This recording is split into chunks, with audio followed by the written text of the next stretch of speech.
Kamusta? Narito ang medal tally ng 19th Asian Games Hangzhou 2022 as of September 26, 2023, 11 PM.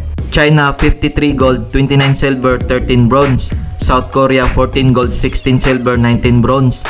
Japan 8 gold, 20 silver, 19 bronze. Uzbekistan 5 gold, 6 silver, 11 bronze. Hong Kong 5 gold, 4 silver, 10 bronze. India 3 gold, 3 silver, 6 bronze. Indonesia 3 gold, 1 silver, 5 bronze. Chinese Taipei 2 gold, 3 silver, 3 bronze. Thailand 2 gold, 0 silver, 5 bronze. Iran 1 gold, 4 silver, 5 bronze. United Arab Emirates 1 gold, 1 silver, 3 bronze.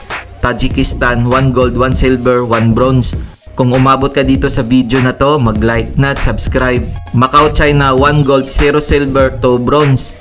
Kyrgyzstan 1 gold, 0 silver, 0 bronze. North Korea 0 gold, 3 silver, 2 bronze. Kazakhstan 0 gold, 2 silver, 7 bronze. Mongolia 0 gold, 2 silver, 4 bronze. Malaysia 0 gold, 2 silver, 2 bronze. Vietnam 0 gold, 1 silver, 5 bronze. Brunei 0 gold, 1 silver, 0 bronze. Sri Lanka 0 gold, 1 silver, 0 bronze. Philippines 0 gold, 0 silver, 2 bronze. Afghanistan 0 gold, 0 silver, 1 bronze. Bangladesh 0 gold, 0 silver, 1 bronze. Jordan 0 gold, 0 silver, 1 bronze. Kuwait 0 gold, 0 silver, 1 bronze. Lebanon 0 gold, 0 silver, 1 bronze. Singapore 0 gold, 0 silver, 1 bronze.